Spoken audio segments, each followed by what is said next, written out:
Here's the number one mistake that I was making when I was using AI to try and fix my business. So the first big red flag, if you're using AI wrong, is if you're not spending enough time in the planning phase. So I'll give you an example. So I was building out this member dashboard that would allow me to see the LTV of all of our clients in our school community, as well as what stage they were in the onboarding process, if they've had an onboarding call, if they've churned or not, how much they've spent with us. And I was envisioning in my mind, like a list, like in HubSpot. Now, I go through this process. It takes multiple, turns. I think it started it last night, and I woke up this morning and I had to click approve like a bunch of times. And then at the end, it produces, output, which, although it was beautiful, it did not match my expectations of what I had in mind.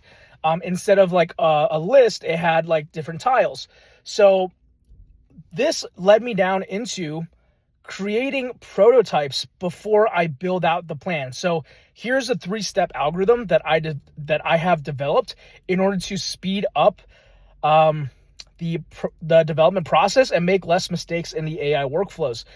First is I have it interview me on what questions would a world-leading expert need to know in order to gather all of the relevant context before we begin execution. So number 1, interview me.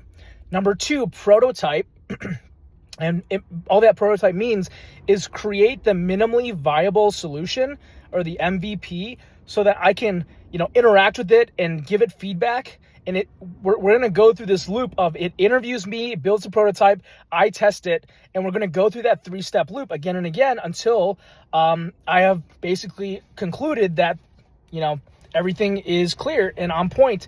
And then, only then do we begin the execution phase. And having these 3 parts in our planning phase, I basically made it a Claude skill so that anytime I begin a project or a multi-step task, I'm going to call this skill and it's going to run this 3-step loop, which is interview, prototype, evaluate. And this is going to speed up the development process for a lot of you guys who are trying to use AI for business. So hopefully this helps. If you like more business for AI for business content like this, go ahead and subscribe to my channel so I can make more content like this for you guys in the future.